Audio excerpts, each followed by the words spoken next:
말라기 하면 구약의 맨 마지막에 나오는 책이 말라기서입니다.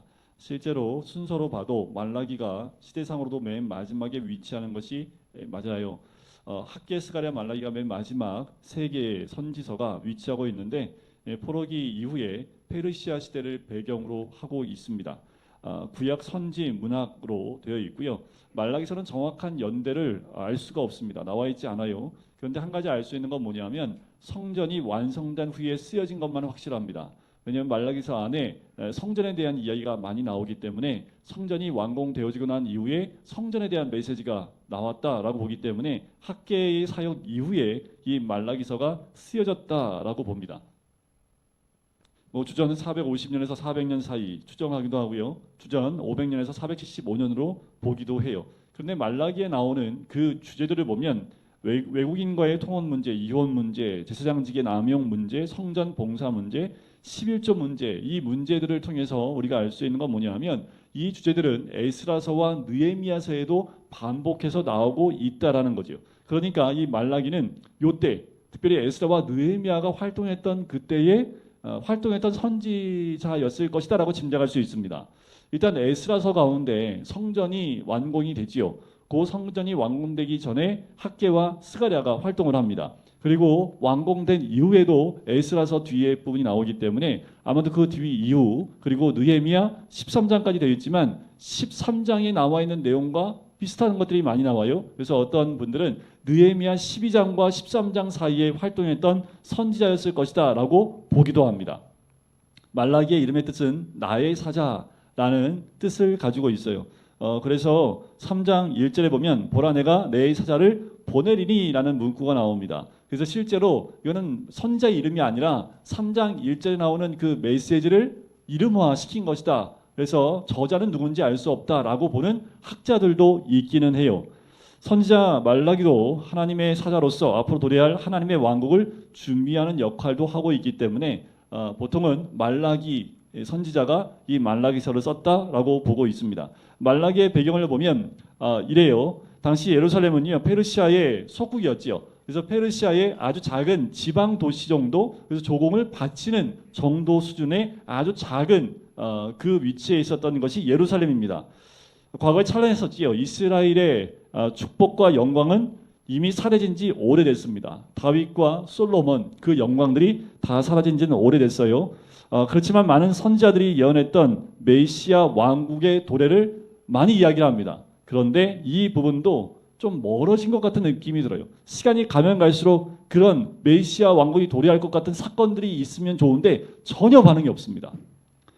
가까운 미래에 희망마저 보이지 않는 상황이 돼요. 그러니까 이런 시간들이 계속 반복되니까 희망 고문이라는 것이 희망 고문. 코로나가 이 땅에 처음 왔을 때 작년에 1월, 2월 그때 처음 시작할 때 보통은 3개월이면 끝날 것이다 라고 생각을 했어요. 방역도 그런 위주로 맞춰서 갔습니다. 그런데 3개월이 지나고 더 지나면서 확대되기 시작을 하지요. 그러다가 뭐 길어도 1년이면 끝나겠지. 그리고 이날 대통령도 그런 식으로 얘기를 했고, 그런데 갑자기 또 불어나요. 특별히 소상공인들한테는 이 희망 고문이 많았다고 얘기를 하죠. 2년 사이에 희망을 갖고 기다렸는데 희망이 꺾인 거지요. 이게 반복되다 보니까 지금은 믿지도 않고 희망도 갖기 어려운 시대가 됐지요. 이때 이스라엘 민족이 그와 같은 거지요.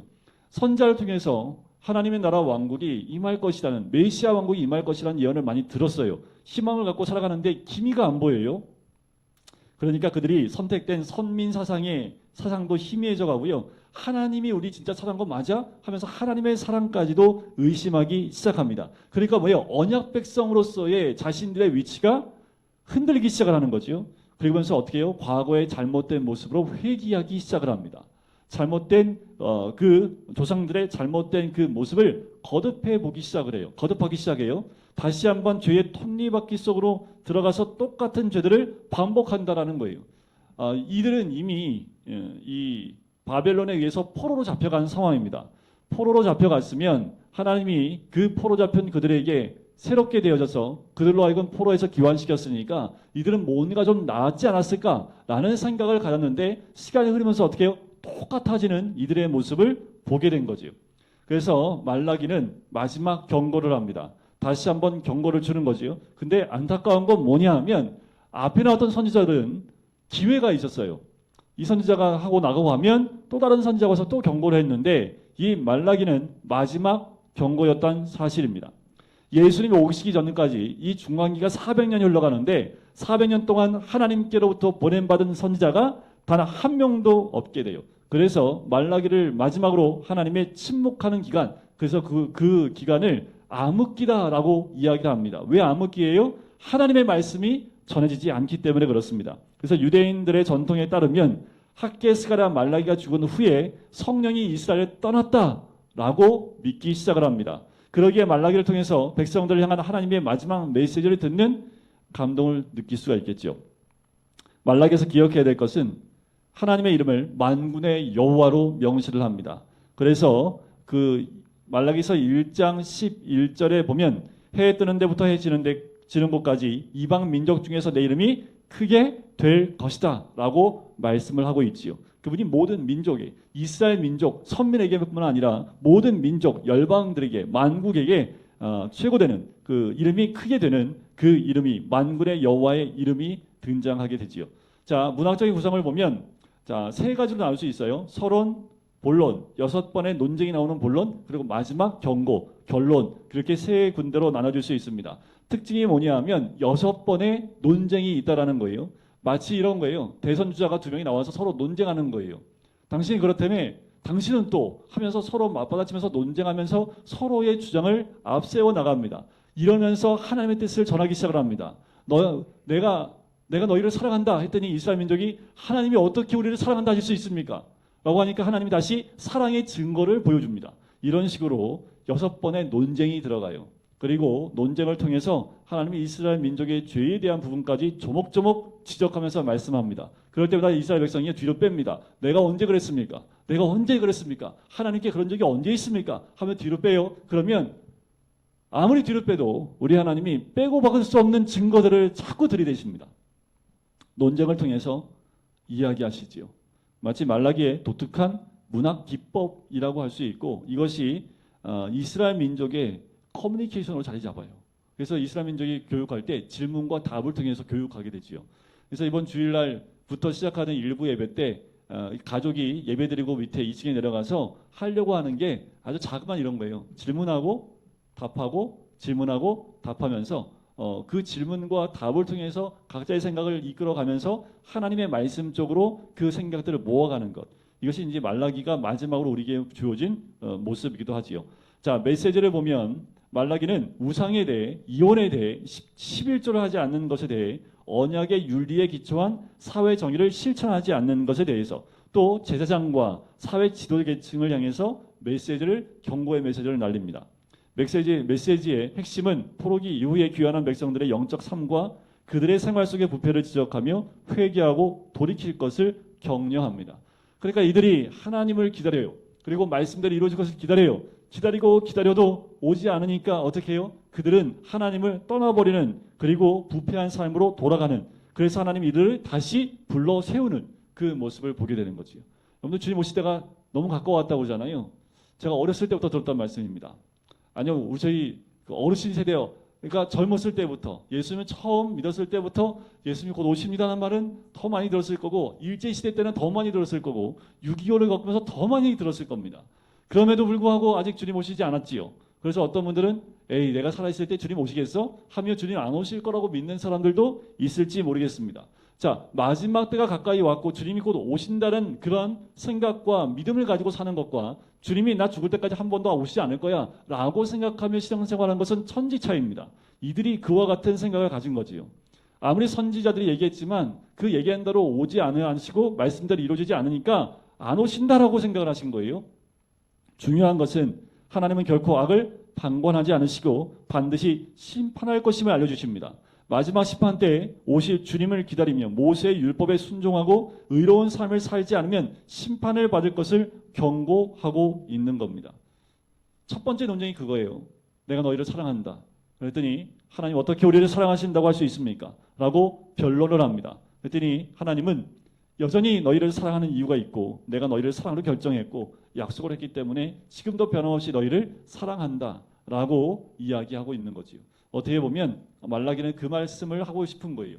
너희들이 죄에서 돌이키고 하나님 언약대로 살기 시작하고 또 말씀에 순종하면 하나님의 변하지 않는 사랑은 늘 우리에게 베풀어 주신 하나님의 은혜다라는 것을 우리에게 알려주고 있는 거죠. 또 기억하셔야 돼요. 코로나 언제 끝나냐 뭐 또 뉴스에 보니까 앞으로 2, 3년은 더 간다는 뉴스도 있더라고요. 지금 백신이 나와서 종식되는 시간을 더 뒤로 미룬 것뿐이지 만약에 백신이 안 나왔으면 더 빨리 끝날 수도 있었다라고 얘기하는 사람도 있어요. 의사 가운데. 그런데 이 백신이 나오고 치료제가 나왔기 때문에 앞으로 이게 종식이라는 말이 쓰여질 것은 2, 3년 후에나 완전히 종식됐다라는 말을 할 수 있을 것이다 라고 얘기를 해요. 그런데 우리가 이 땅에 살면서도 기대하는 것대로 되지 않을 때 포기하게 되는 것 있지요. 그런데 우리가 포기하지 말아야 될 것은 하나님의 언약 백성으로 말씀에 순종함으로 주님 오실 그날을 바라보고는 우리의 믿음의 신앙의 고백들은 흔들리면 안 됩니다. 주님을 바라보고 이 땅에 재림의 예수 그리스도가 이 땅에 오실 것을 바라보며 우리의 매일의 삶을 살아가는 것이 우리의 신앙생활이지요. 자, 오늘 본문 다시 한번 이제 1장부터 4장까지 볼 텐데 처음부터 논쟁이 시작합니다. 자, 1절에 보면 서론이 1절이에요. 여호와께서 말라기를 통하여 이스라엘에게 말씀하신 경고라 하면서 바로 첫 번째 논쟁으로 들어갑니다.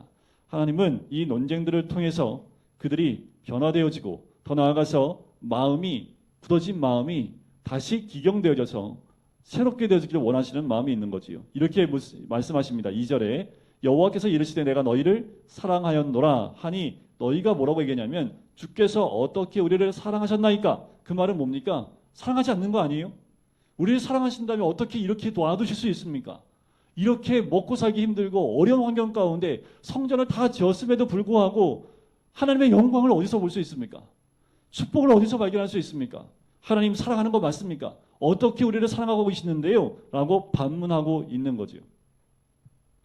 여호와가 말씀하십니다. 뭐라고 말씀하시냐면 여호와가 말하노라 2절 끝에 에서는 야곱의 형이 아니냐 그러나 내가 야곱을 사랑하였고 에서는 미워하였으며 그의 산들을 황폐하게 하였고 그의 산업을 광야의 이리들에게 넘겼느니라. 야곱을 선택했다는 거죠. 야곱은 곧 누구를 의미합니까? 이스라엘을 의미하는 거지요. 하나님 여전히 언약 백성을 사랑하신다 말씀하십니다. 그들의 실패에도 불구하고 사랑하신다라는 거지요. 이스라엘은 무리하게도 증거를 대라고 하는데 하나님은 바로 말씀에서 증거를 대는 거예요. 창세기에 나오는 야곱과 에서 둘 가운데 야곱을 선택했다라는 거죠. 하나님의 언약 계승자로 삼으신 그 은혜를 상기시켜 주시는 거죠. 첫 번째 논쟁으로부터 하나님의 사랑과 신실하심에 대한 이스라엘의 불신과 의심을 드러내고 있는 겁니다. 여러분 우리가 삶의 환경이 어떻든 간에 우리가 잃지 말아야 될 것은 하나님의 사랑과 그 신실하심을 믿는 믿음입니다. 이게 흔들리면 우리의 믿음의 근간이 다 흔들려요. 그래서 이스라엘 민족이 지금 그 불신과 의심에 사로잡혀 있다는 것을 첫 번째 질문을 통해서 하나님이 드러내고 계시는 거지요. 자, 1장 6절부터 2장 9절까지가 두 번째 논쟁입니다. 이 논쟁은 새 성전에 대한 문제예요. 문제가 뭐냐면 하나님의 성전을 멸시하고 더럽힌 자들을 질책하고 있는 겁니다. 여러분 생각해 보세요. 이때 당시 성전은 이들의 신앙의 중심입니다. 그런데 성전을 멸시하고 더럽힌 자들을 질책을 해요.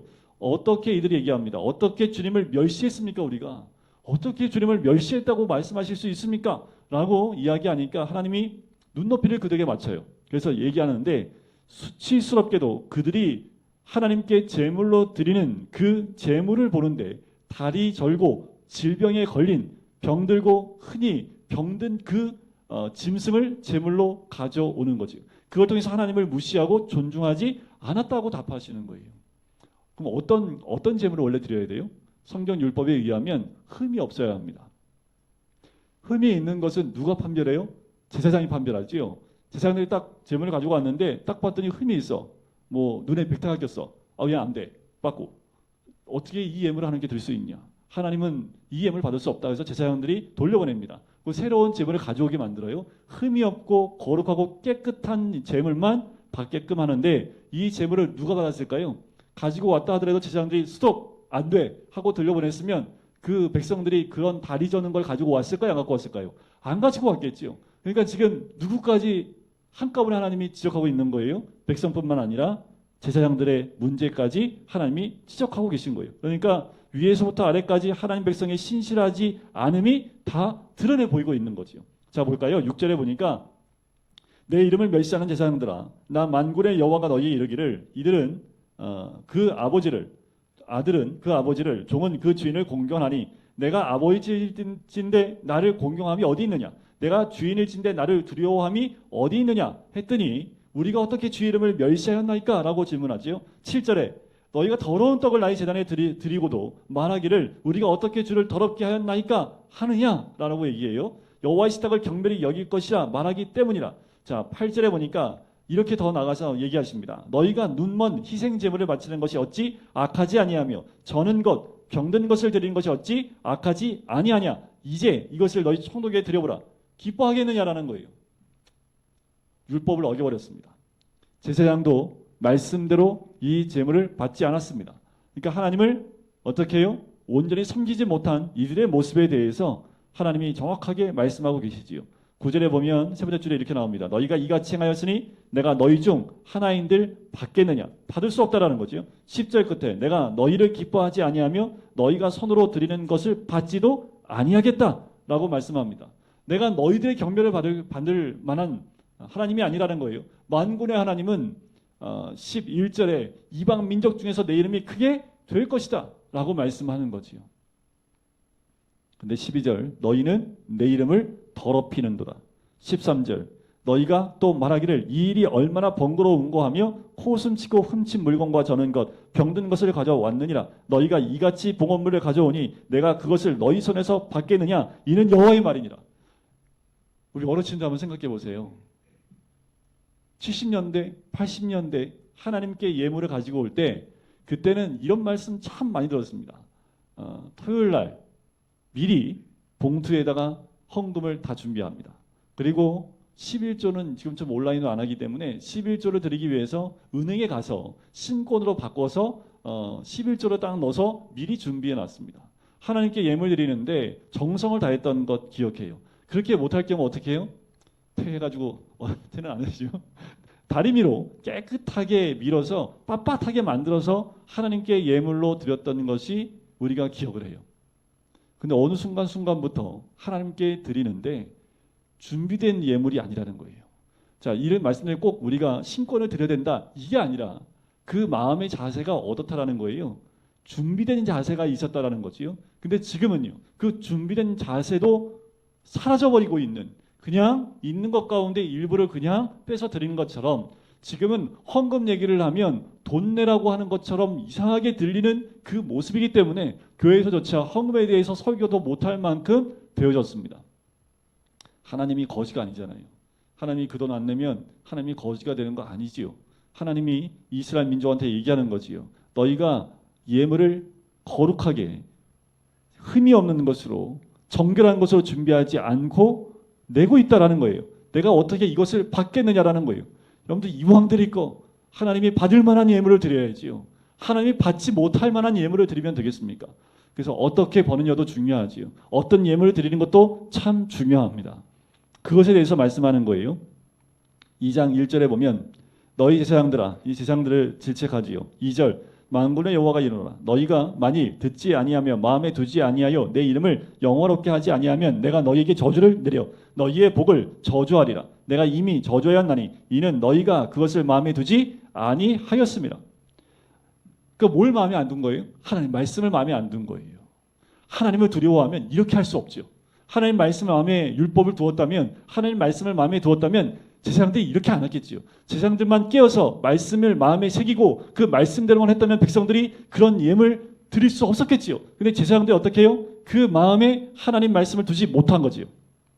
순종하지 않았다라는 겁니다.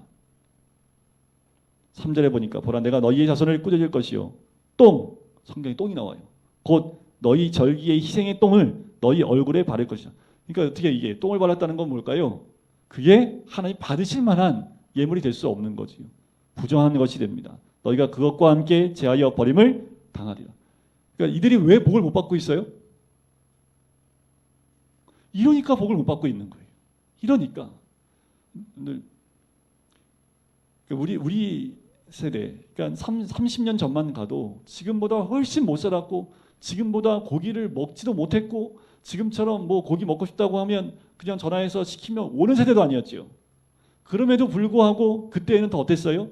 말씀대로 살려고 노력을 했고, 예물 하나 드릴 때에도 정성을 다하여 드렸고, 또 그때그때 주시는 하나님의 은혜를 누리며 살았습니다. 그때에 비교하면 지금은요, 거의 천국입니다. 세월이 달라요. 근데 70년대 그때 사진을 찍고 지금 사진 찍어 놓으면 하늘과 땅 차이입니다. 지금 힘들다고 해도 그때보다 더 힘들어요? 아니요, 그때보다 더 힘들지 않습니다. 그런데 왜 이렇게 불평과 분만이 더 많을까요? 감사하지 못할까요? 보세요. 여기에 마음에, 우리의 마음의 자세가 굉장히 중요한 거지요. 지금도 힘들다 하더라도 우리가 하나님께 대할 때는 이 제사장들 마음에 두었던 그 말씀대로 마음에 두고 순종함으로 하나님을 섬긴다면 하나님이 예비하신 복들이 임할 수밖에 없어요. 그 하나님 주실 수밖에 없지요. 오히려 이들이 그렇지 않으니까 받은 복까지 하나님이 저주하시는 모습이 나오지요. 4절 보세요. 중간에 레위와 세운 나의 언약이 항상 있게 하려 함인 줄 너희가 알리라. 5절 레위와 세운 나의 언약은 생명과 평강의 언약이라. 내가 이것을 그에게 준 것은 그로 경외하게 하려 함이라. 그가 나를 경외하고 내 이름을 두려워하였으며 그의 입에는 진리의 법이 있었고 또 그가 화평함과 정직함으로 나와 동행하며 많은 사람을 돌이켜 죄악에서 떠나게 하였느니라. 이것이 레위가 했던 모습입니다. 레위인들이 했던 모습이에요. 자, 7절 제사장의 입술은 지식을 지켜야 하겠고 사람들은 그의 입에서 율법을 구하게 되어야 할 것이니 제사장은 만군의 여호와의 사자가 됨이거늘. 8절 끝에 레위의 언약을 깨뜨렸느니라. 우리가 왜 복을 받지 못합니까? 기복적인 거 떠나서 하나님이 우리의 복을 안 주시겠어요? 하나님도 복 주고 싶으시죠. 그런데 뭐예요? 우리가 복 받을 만한 그 모습과 말씀대로 잊지 못하다라는 거예요. 언약을 깨뜨려 버렸다. 그래서 9절 끝에 보면 모든 백성 앞에서 멸시와 천대를 당하게 하였느니라 하시니라. 멸시와 천대를 받는 이유가 뭐예요? 여기에 다 나와 있는 거죠. 세 번째 논쟁은 2장 10절부터 16절에 나옵니다. 자, 이 세 번째 논쟁은요, 하나님과 그분과 자신들의 아내를 배반한 이스라엘 남자들을 꾸짖는 부분이 나와요. 물론 그들은 부인합니다. 하지만 하나님이 또 말씀하시죠. 우상 숭배와 이혼의 결합으로 인해서 일어나는 죄악들을 드러내십니다. 이스라엘 남자들이 이혼을 하고 이방 여인들과 결혼을 해요. 그럼 이방 여인들과 함께 들어온 게 뭘까요? 이방 신상이 들어옵니다. 자, 이 여인들이 가지고 들어온 그 신들이 가정 속에 들어오면서 우상화되기 시작을 한다라는 거지요. 느헤미야 13장에도 이 말들은 기록되어져 있습니다. 아무 이유 없이 이혼하는 남자들이 급증하는 것과 연결이 돼요. 그런데 이 시대는 별반 다른가요? 이혼율이 굉장히 높습니다. 그리고 이제는 이혼하는 것 하기 싫어서 동거하기부터 시작을 해요. 하나님 말씀에 위배되는 것들을 시행하고 있음에도 불구하고 법적인 제재가 사라져버리니까 마음대로 하지요. 이혼도 너무 쉽게 합니다. 여러분들 이혼에 대한 부분들도 우리가 좀 기억해 볼 필요가 있어요. 자, 여기에 나와 있는 10절부터 16절까지의 말씀을 보면, 자, 10절을 보세요. 10절 뒷부분 보면, 끝부분 보면, 사람이 자기 형제에게 거짓을 행하여 우리 조상들의 언약을 욕되게 하였느냐? 유다는 거짓을 행하였고 이스라엘과 예루살렘 중에서는 가증한 일을 행하였으며 유다는 여호와께서 사랑하시는 그 성결을 욕되게 하여 이방 신의 딸과 결혼하였느니라. 그러니까 이방, 지금은 말한다면 누굴까요? 믿지 않는 사람과 결혼하는 것도 여기에 속하겠지요. 믿음이 없는 사람과 결혼하면 또 우리가 이렇게 볼 수 있어요. 구원을 위해서 결혼할 수 있지요. 맞아요. 그런데 구원을 위해서 결혼했다고 얘기하지만 실제로 그 사람이 가지고 들어온 세상의 관점과 가치관과 그 모든 것들이 오히려 예수 믿는 사람들의 마음을 바꿔놓기가 너무 쉬워요. 자, 이 여인들이 가지고 온 이방 신상들을 이 이스라엘 남자들이 거부했을까요? 거부 못합니다. 결국 우상 섬기는 것으로 넘어지는 것을 보게 돼요. 14절에 보면 너희가 이르기를 어찌 됨이니까 하는도다. 이는 너와 내가 어려서 맞이한 아내 사이에 여호와께서 증인이 되시기 때문이라. 그러니까 이유 없이 이혼을 하는 거예요. 이혼에 대한 죄에 대해서 하나님이 질책하고 계시는 거지요. 자, 이제 3장부터 이제 세 개의 논쟁이 더 나옵니다. 이스라엘의 부패에 대한 부분을 다시 한번 더 깊게 나누고 있는데, 자, 네 번째 논쟁은 2장 17절부터 3장 6절까지 나오는 네 번째 논쟁입니다. 이스라엘 사람들이 하나님의 무관심을 비난하고요. 공의의 하나님이 어디 계시냐고 묻는 것으로 시작을 해요. 17절 보세요. 우리가 어떻게 여호와를 괴롭혀 드렸나이까 하는도다. 이는 너희가 말하기를 모든 악을 행하는 자는 여호와의 눈에 좋게 보이며 그에게 기쁨이 된다 하며 또 말하기를 정의의 하나님이 어디 계시냐 함이니라. 이렇게 얘기하고 있는 거예요. 이스라엘 백성들이 하나님이 너무 무관심한 거 아니냐? 하나님의 정의 하나님이 어디 계신 것이냐라는 거지요. 그들은 불의와 부패가 성행하는데 하나님은 아무것도 하지 않으신다고 얘기하고 있는 거예요. 그런데 3장 1절 굉장히 중요한 말씀인데 세례 요한이 등장할 때 언급되어지는 말씀이기도 합니다. 여호와의 날을 언급하면서 그분의 백성을 준비케 위해서 주의 사자를 보내실 것이다 라는 그 답을 하십니다. 만군의 여호와가 이르노라 보라 내가 내 사자를 보내리니 그가 내 앞에서 길을 준비할 것이요 또 너희가 구하는 바가 주가 갑자기 그의 성전에 임하시리니 곧 너희가 사모하는 바 언약의 사자가 임하실 것이라. 하나님이 준비하고 있는 거예요. 그리고 예비된 주의 사자를 보내실 것이다 라고 말씀을 하는 거지요. 3절에 보면 그가 은을 연단하게 하여 깨끗하게 하는 자같이 앉아서 레위 자손을 깨끗하게 하되 금, 은같이 그들을 연단하리니 그들이 공의로운 제물을 나 여호와께 바칠 것이라. 불과 같이 주의 백성을 정결하게 하고요. 우상 숭배와 음란과 불의를 제하여 오직 신실한 자들만 주의 백성으로 남게 하실 것이다 라는 그 말씀을 하는 겁니다. 여러분들 시대가 점점 악화지죠. 최근에 메타버스라는 그 주제를 가지고 영상을 몇 개를 봤어요.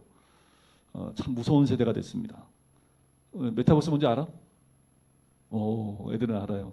권사님 메타버스가 뭔지 아세요? 못 들어보셨지요? 장로님 들어보셨어요? 장로님 이제는 이제 눈에 보이는 땅을 파시면 안 돼요. 이제는 온라인 세계의 땅을 파셔야 됩니다. 근데 더 재밌는 거 뭐냐면 우리가 눈에 보는 땅은 제한이 있잖아요. 온라인 속으로 들어가면 땅이 제한이 없어요. 그거 그냥 만들어서 팔면 돼요. 거기다 깃발 꽂고 그냥 팔면 돼요. 그래서 지금 전 세계에 1, 2, 3, 4위를 다투는 그 기업들이요. 이 메타버스에 다 투자를 합니다. 그래서 만들어요. 가상의 세계, 가상의 나라를 만들어서 그런 거 있잖아요. 이렇게 곡을 딱 쓰고 들이 뭐 이상한 세계로 쑥 들어가 가지고 막 이렇게 하는 것처럼 메타버스의 세계가 펼쳐지는 것을 보게 돼요. 세상이요. 점점 하나님이 원치 않는 방향으로 갑니다. 육신은 여기 있는데 내가 원하는 세상을 만들어서 그것에 들어가 살려고 합니다. 지금 젊은이들이 그것에 유혹하게 하고 있고요. 그 젊은 사람들이 이 땅에서 못 이룬 것을 가상의 현실 세계에서 내가 이룬 것처럼 살 수 있는 것을 허락해서요. 그쪽에 돈을 투자하게 만듭니다. 실제로 이제 그 땅을 아파트를 그 안에서 세우고 돈 주고 세웁니다. 어마어마하죠. 벌써 돈 주고 투자하고 있습니다. 장로님 어디에 투자를 한도 끝도 없어요. 아마 이제는 눈에 보이는 이 제한된 여기 한 평에 살아도요. 그 가상세계에 들어가면 100만 평의 그 땅이나 100층의 아파트를 내가 소유한 부자로서 살 수 있습니다. 실제로 여기에 있는 돈이요. 그 가상세계 현실 속으로 들어가기 시작한답니다. 그래서 가상현실 세계에서 운영되어진 돈이요. 어마무지하대요. 그게 현실의 돈으로도 바뀔 수 있답니다. 상상이 안 가시죠? 저도 이제 얘기 듣고 상상은 안 가는데 그러니까 어떻게 해요? 현실을 부정해버리는 거죠. 현실을 부정하고 그 세계로 들어가는 거예요. 이런 영화도 많이 나왔지요. 여러분 세상이 끝으로 달려가고 있습니다. 어떻게 보면 어둠의 영이 우리의 이 땅에 살고 있는 영들을 그쪽으로 빨아들이고 있는 것 같아요. 젊은 사람들은 그것에 많이 끌려가고 있는데 이제 이걸 메타버스를 어떻게 현실 가운데 사용하고 있냐면 요새 몸모이잖아요. 그러니까 졸업식을 하는데 이 가상 공간 세계에 대학교의 강당을 만들어요. 그래서 저와 같은 캐릭터를 하나 만듭니다. 저 비슷한 캐릭터를. 그래서 실제로 사람은 집에서 인터넷이나 이걸 쓰고 참여하고 있고 그 가상 공간 안에 강당 안에 졸업하는 모든 사람들이 다 모여 있습니다. 이렇게 모여 있어요. 강당 안에. 그래서 그 가운데 수상자가 앞으로 나와서 통장한테 수상금도 받아요. 그거 지금 하고 있습니다. 그러니까 인터넷으로 지금 이 코로나 때문에 메타버스의 세계로 더 빨리 들어가요. 가상 공간 속으로 빨리 들어가서 애들 학교 안 가고요. 실제로 캐릭터를 만들어서 캐릭터를 학교로 보내요. 보내서 그 반에서 애들끼리 대화를 해요. 애들끼리 대화를 해요. 애들끼리. 그 안에 들어가서 선생님하고 대화도 하고 선생님을 가르치는데 그 메타버스에 애들이 앉아서 거기서 막 서로 떠들고 똑같아요. 근데 애들은 다 어디 있어요? 집에 있어요. 지금 이런 모습의 가상세계가 조금씩 우리 주변에 다가오고 있습니다. 생각지 못하는 일들이지요. 여러분, 이런 것들이 우리에게 다가올 때 우리가 어떻게 이 마지막 때에 신앙의 모습으로 살아내야 될지에 대한 부분들을 우리가 잘 보실 필요가 있습니다. 때가 가까이 오고 있지요. 우리가 준비되어 있지 않으면 어느 때에 주의 사자를 보내실지 모릅니다. 주의 사자가 보내시면 어떻게 해요? 불과 같이 주의 백성을 정결하게 할 때가 옵니다. 그럼 정결케 되어진 신실한 자만이 주의 백성으로 남게 되는 거예요. 우리 정신세계가 다른 것의 지배를 받아서는 안 되지요. 우리의 몸과 마음은 하나님 말씀의 지배와 하나님을 섬기는 자로 서 있어야 될 줄 믿습니다. 자, 3장 7절부터 12절까지는 5번째 논쟁입니다. 우리가 많이 듣고 있는 11조에 관계된 이야기가 나와요. 뭐냐 하면 하나님 백성 5번째 논쟁에서 백성들한테 하나님이 돌아오라고 말씀을 하세요. 3장 7절에 보면 너희가 나의 규례를 떠나 지키지 아니하였도다. 그런즉 내게로 돌아오라. 말씀대로 또 율법대로 지키지 않고 떠나 지키지 않았는데 내게로 돌아오라라고 얘기합니다. 이에 그들이 어떻게 돌아갈 수 있냐라고 물어요. 자, 그리하면 나도 너희에게로 돌아가리라 했더니 이 사람들이 우리가 어떻게 하여야 돌아가리까? 라고 5번째 질문을 하지요. 사람이 어찌 하나님 것을 도둑질하겠느냐? 그러나 너희는 나의 것을 도둑질하였다. 그러니까 규례를 율법을 지키지 않았으니 다시 돌아오라는 거예요. 말씀 속으로 돌아오라는 거예요. 그런데 그 대표적인 게 뭐예요? 하나님의 것을 도둑질했다라는 거예요. 그랬더니 이들이 우리가 어떻게 하나님 것을 도둑질할 수 있습니까? 여러분들 하나님 거 어떻게 도둑질해요? 설교 많이 들어서 아실 거예요. 11조 안 하면 하나님 거 도둑질하는 거라고 얘기하고 많이 들어서 알지만 이들이 얘기하는 거예요. 너희들은 내 것을 도둑질한 도둑놈들이다. 그랬더니 우리가 어떻게 하나님 것을 도둑질합니까? 라고 이야기하니까 자, 거기 8절에 나오죠. 너희는 나의 것을 도둑질하고도 말하기를 우리가 어떻게 주의 것을 도둑질하였나이까 하는도다. 이는 곧 11조와 봉헌물이라. 9절 너희 곧 온 나라가 나의 것을 도둑질하였으므로 너희가 저주를 받았느니라. 그러니까 뭐예요? 11절 온전한 11조를 드리지 않았기 때문에 저주를 받았다라는 거지요.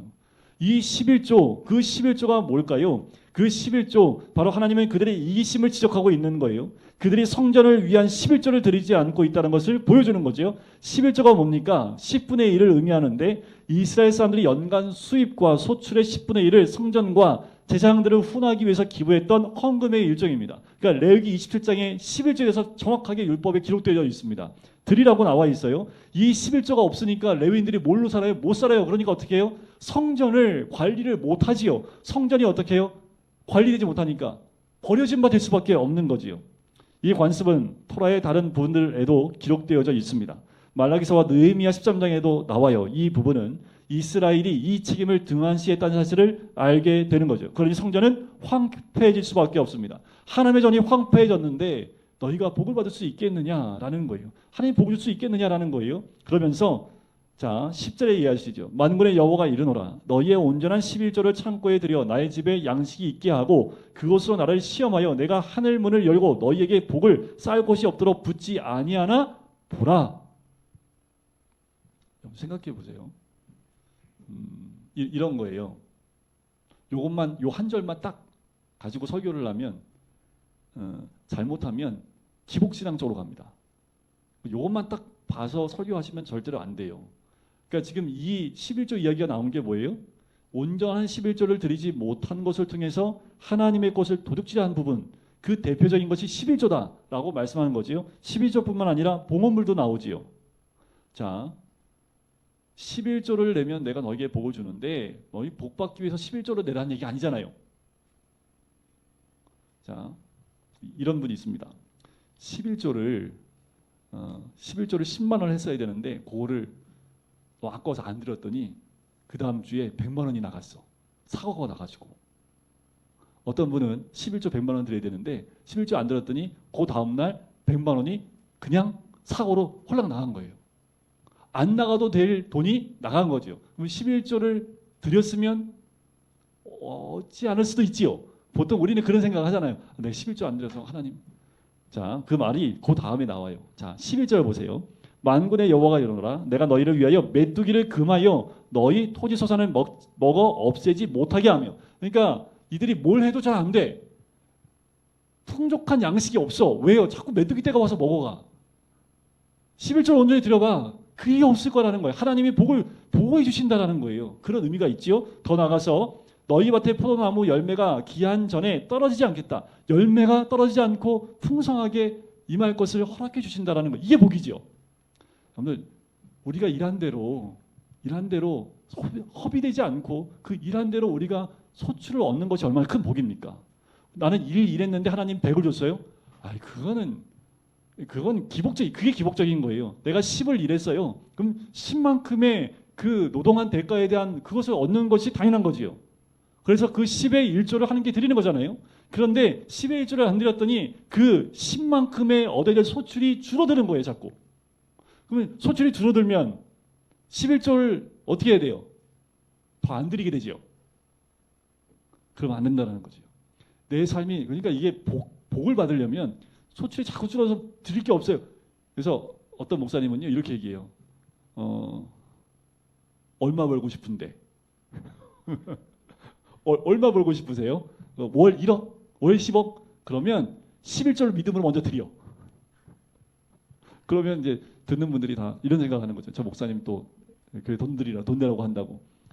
어떤 분은 그렇게 생각하는데요. 어떤 분들은 그걸 믿음으로 받아서 실제로 자기가 11조를 내고 싶은 것을 미리 11조를 드린 분도 계셨어요. 근데 어떻게 됐을까요? 근데 진짜 하나님 복 주시더라고요. 이거는 성경적이지 않아요. 그러니까 제가 청년 때 오셨던 부흥사 목사님이 하셨던 말씀이에요. 그런데 결과로는 하나님이 복 주셨다는 것을 많이 경험한 이야기를 하시더라고요. 뭐 이렇든 저렇든 간에.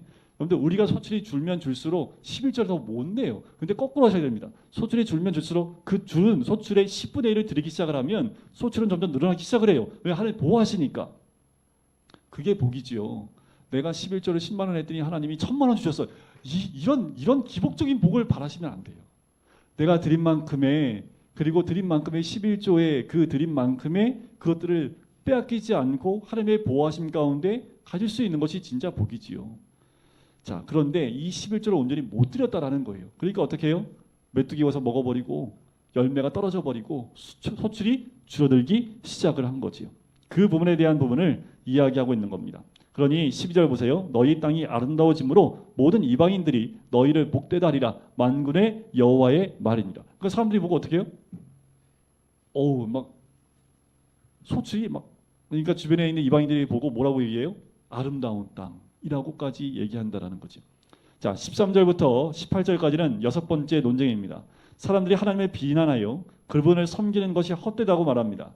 행악하며 교만한 자들이 성공하는데 하나님은 아무것도 하지 않으시는 것 같았기 때문에 이렇게 하나님을 비난하고 하나님을 섬기는 것이 헛되다고 얘기를 해요. 자, 하나님은 책에서 처음으로 직접 하시는 말씀이 아닌 이스라엘의 신실한 남은 자들에 대한 짧은 이야기를 통해 대답을 하십니다. 하나님을 신실히 믿는 남은 자들, 이들은 주님을 경외하고 함께 모여 어떻게 하나님을 높이고 섬길지 논하기를 사모한 자들입니다. 그래서 하나님은 이들을 위해서 일종의 기념책이 기록될 것을 명하시는데 그것이 바로 성경이지요. 이 책, 성경을 통해서 하나님의 성품과 약속들을 기억해내는 거예요. 그래서 성경이 하나님의 선물인 것을 생각하는 거죠. 자, 13절을 보세요. 너희가 완악한 말로 나를 대적하고도 이르기를 우리가 무슨 말로 주를 대적하였나이까? 이는 너희가 말하기를 하나님을 섬기는 것이 헛되니 그 명령을 지키며 슬프게 행하는 것이 무엇이 유익하리요? 라고 얘기한다라는 거예요. 지금 15절, 지금 우리는 교만한 자가 복되다 하며 악을 행하는 자가 번성하며 하나님을 시험하는 자가 화면한다 하노라. 지금 그러지 이러지 않아요? 대장동으로 떼돈 번 애들은 사법적인 것에서 도망쳐 나가고 있고, 하나님 살아계시면 어떻게 이런 사람들이 이렇게 놔둘 수 있어? 이런 말 나오지 않아요 지금? 어떻게 이런 일들이 뻗어시 불법적인 일들이 벗어나고 일어나고 있는데 하나님의 공의는 어디 있습니까? 라고 하면서 오히려 하나님한테 말하고 있는 모습 아닙니까? 네, 16절, 그때 여호와를 경외하는 자들이 피차에 말하매 여호와께서 그것을 분명히 들으시고 여호와를 경외하는 자와 그 이름을 존중히 여기는 자를 위하여 여호와 앞에 있는 기념책에 기록하셨느니라. 만군의 여호와가 이르노라. 나는 내가 정한 날에 그들을 나의 특별한 소유로 삼을 것이요 또 사람이 자기를 섬기는 이들을 아낌같이 내가 그들을 아끼리니 그때에 너희가 돌아와서 의인과 악인을 분별하고 하나님을 섬기는 자와 섬기지 아니하는 자를 분별하리라. 정확하게 하나님은 분별하시겠다라는 거죠. 하나님이 그냥 무시하고 있는 것이 아니라 때가 되면 하나님이 그들을 통해서 분별하시겠다. 의인과 악인을 분별하고 하나님을 섬기는 자와 섬기지 아니한 자를 하나님 분명히 분별하시겠다는, 이게 더 무섭죠. 마지막에 하나님의 그 심판 보좌 앞에서 그때의 심판은 끝나는 거예요. 돌이킬 기회가 없습니다. 회개할 기회가 없어요. 이 땅에서는 회개할 기회가 있을지 모르지만 하나님 앞에 갔을 때는 회개할 기회가 없습니다. 이제 4장 1절부터 3절까지의 내용은 결론 부분에 나옵니다. 우리가 네 번째 논쟁에서 여호와의 날에 여호와의 사자를 보내겠다라는 그 주제가 나오지요. 여호와의 날에 대한 주제가 나옵니다. 자, 보세요. 1절에 보면 보라 용광로 불같은 날이 이르리니 여호와의 날입니다. 교만한 자와 악을 행하는 자는 다 지푸라기 같을 것이나 그 이르는 날에 그들을 살라 그 뿌리와 가지를 남기지 아니할 것이로되. 하나님이 용광로 불같은 날로 다 태워버리시겠다라는 거지요. 내 이름을 경외하는 너희에게는 공의로운 해가 떠올라 치료하는 광선을 비추리니 너희가 나가서 외양간에서 나온 송아지같이 뛰리라. 또 너희가 악인을 밟을 것이니 그들이 내가 정한 날에 너희 발바닥 밑에 재와 같으리라. 만군의 여호와의 말이니라. 그러니까 우리는 어떻게 살아야 됩니까? 우리는 어떤 모습 가운데 있어야 됩니까? 마지막 여호와의 날에 그 불 가운데 태워짐을 당하는 사람이 되어야 됩니까? 아니면 경외하는 너희에게는 공의로운 해가 떠올라서 치료하는 광선을 우리가 비춤받는 사람이 되겠습니까? 어떤 상황 가운데에도 여호와를 경외하는 그 자리에서 떠나면 안 돼요. 마지막 때가 오면 우리는 기뻐하는 사람이 되어야 합니다. 두려움에 떨며 그 불 가운데 소멸되어지는 자가 아니라 마지막 때에 하나님 앞에서 기뻐함으로 뛰어놀 수 있는 하나님의 이름을 경외하는 자가 되는 거지. 언제부터요? 지금부터입니다. 여호와를 경외하는 자의 모습으로 지금부터 계속 살면 그 여호와의 날에 치유의 광선이 우리를 비출 뿐만 아니라 우리는 나가서 송아지같이 그 날을 기뻐 뛰지만 그렇지 않은 사람은요, 그날은 심판의 날이기 때문에 그들에게는 돌이킬 기회도 없게 되는 거지요. 말라기 논쟁이 다 끝났습니다. 이제 4절부터 6절까지는 선지서 전체의 부록과도 같은 부분이 이제 4절부터 6절까지 딱 3절의 말씀입니다. 중요한 것은 모세에게 명령한 율법 토라를 기억하라고 명령하고 있는 거지요. 이제 선지서의 전체의 마지막 결론 부분이고 부록과 같은 부분이라고 보시면 돼요. 성경은 미래 어느 날 하나님의 세우신 새로운 선지자 모세, 그리고 하나님 백성을 회복하고 그들의 굳은 마음을 치유하실 새로운 엘리야를 보낼 것이다 라는 것으로 끝내요. 자, 너희는 4절 내가 호렙에서 온 이스라엘을 위하여 내 종 모세에게 명령한 법 곧 율례와 법도를 기억하라. 우리에게 주어지는 말씀입니다. 구약의 맨 마지막 3절의 말씀이기도 하지만 이 시대를 살고 있는 우리에게도 하시는 말씀과 동일합니다. 하나님 말씀을 기억하라는 거지. 암송해야 합니다. 내년에는 암송대회를 다시 부활해서 암송을 잘하신 분은 TV 한 대를 걸고 모든 성도가 다 동참하도록. TV도 요새도 비싸더라고요. 근데 그게 메이커만 띄면 똑같은 건데, 그래서 하여튼 뭐 TV를 건든 냉장고를 걸든지, 냉장고 빌트인으로 집에다가 딱 맞는 것을 걸고, 그만큼 이 기억하는 게 중요하기 때문에 하나님의 말씀을 우리가 기억하고 사는 거지요. 5절 보라 여호와의 크고 두려운 날이 이르기 전에 내가 선지자 엘리야를 너희에게 보내리니. 바로 이 엘리야는 누구를 의미합니까? 세례 요한을 의미했지요. 그래서 주님이 오실 그 날을 준비하고 또 모든 것들 이르기 전에 보내서 6절에 보면 아버지의 마음을 자녀에게로 돌이키게 하고 자녀들의 마음을 그들의 아버지에게로 돌이키게 하리라. 마음을 준비시킨다라는 거지요. 여러분, 마지막 때가 가까이 올수록 우리가 무엇을 준비해야 될까요? 마음을 준비하는 겁니다. 우리의 삶의 겉으로 보이는 것보다 더 중요한 것은 우리 하나님이 우리의 마음의 중심을 보시고 마음을 준비하는, 그리고 준비된 마음이 돼야 된다라는 거지요. 돌이키지 아니하면 들을 건데 내가 와서 저주로 그 땅을 칠까 하노라 하시니라. 하나님은 또 한 번 약속하시는 거고 선포하시는 겁니다. 마음을 준비하는 거죠. 그래서 예수님이 이 땅에 오셨을 때 그 율법의 행함이 아니라 율법의 마음에 적용시켜야 됨을 얘기하시는 것이 그 산상수훈에 나오는 메시지이지요. 살인하지 말라. 내 마음으로 형제를 미워하면 이미 살인했다. 간음하지 말라. 내 마음에 음욕을 품었으면 이미 간음했습니다. 우리가 겉으로 행하지 않고 속으로만 행해도 하나님은 그 죄를 범하는 것이다 라고 말씀하는 것과 동일하다라는 겁니다. 우리가 예수님이 처음 오셨을 때 이 땅에서도 마음을 준비하신 것처럼 다시 이 땅에 재림주로 오실 때에도 우리가 믿음으로 마음을 준비하고 정결하게 그리고 흠이 없는 모습으로 준비된 믿음의 사람이 되어야 될 줄 믿습니다. 세상에서는 좀 못 살 수 있어요. 힘들 수 있어요. 상관없습니다.